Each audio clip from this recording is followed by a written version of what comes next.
que lo que más nos ha impresionado sobre todo ha sido hablar con su marido, pues apenas 24 horas después de la muerte de su mujer, y la serenidad que él presentaba, convencido de que lo que había pasado pues serviría para dar testimonio del amor que tuvo su mujer hacia él, hacia la hija que venía en camino y que ahora vive, se llama Barbarita, y sobre todo una fe y un amor enorme hacia Dios. Como decías, Gonzalo, Bárbara, de tan solo 31 años, murió pues el pasado martes en Córdoba, en su ciudad natal, y murió después de haber luchado durante un periodo muy duro y vivir un auténtico calvario contra un tumor que le fue diagnosticado cuando estaba embarazada. Para no poner en riesgo la vida de su hija, pues decidió retrasar todas las pruebas, todos los tratamientos, hasta que naciera la niña, y además desde el primer día dijo: mi hija nacerá el día que Dios quiera, ni uno antes. Así fue, la niña nació, vino al mundo sana, y pues apenas un año y medio después su madre murió, después, ya decimos, de haber luchado muchísimo. Desde la operación se quedó sin lengua y sin parte de la mandíbula. Nos decía su marido que llevaba a su mujer más de un año y medio sin comer nada y sin beber ni un vaso de agua, siempre alimentándose por una sonda en el estómago.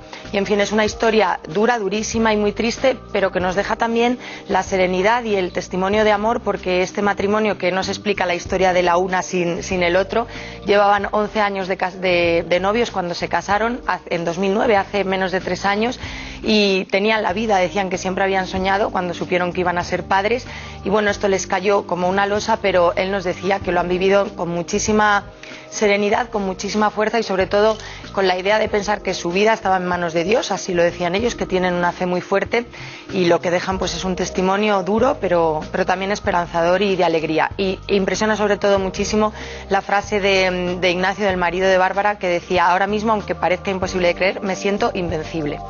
Decía él. Rosa, tú que has tenido ocasión de hablar con Ignacio, el marido de Bárbara, lo digo para que los espectadores entiendan, o quien no vea sentido a esta decisión que tomaron, este testimonio de vida y esperanza, ¿por qué lo hicieron? ¿Por qué decidieron finalmente respetar la vida de su hijo, cumplir la voluntad de Dios, lo que fuese? Si tenía un cáncer, pues que los designios de Dios, pues eso, seguirlos y demás, y no abortar, que a lo mejor pues mucha gente hubiese abortado, claro, y se hubiese tratado con quimioterapia o algún tipo de tratamiento. Además, ¿por qué hicieron esto? Bueno, yo creo que fue una decisión, y así lo cuentan ellos, primero de ella, que lo tuvo clarísimo. Nos contaba su marido que desde el principio no se le pasó por la cabeza poner en peligro la vida de su hija. Ella dijo: bueno, pues cuando nazca haré frente a esta enfermedad, y así lo entendieron. Nosotros colgamos la historia en Gaceta.es, y los comentarios de mucha gente, por supuesto la mayoría, no podía ser de otra forma, pues alabando el valor, el coraje de esta mujer, dando ánimos a su marido.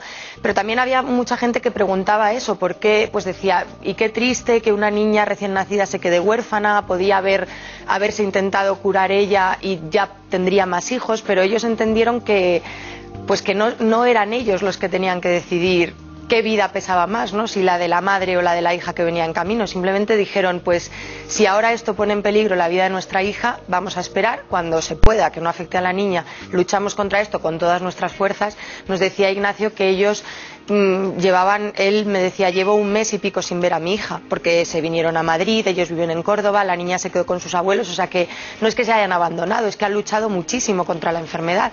Pero bueno, no quisieron tomar ellos esa decisión, y hay que respetarlo, por supuesto, además de alabarlo. Entonces él, digamos que entendía, que incluso lo veía como cierto homenaje hacia su mujer, contar la valentía, el amor que demostró, la serenidad y sobre todo esa enorme generosidad hacia su hija.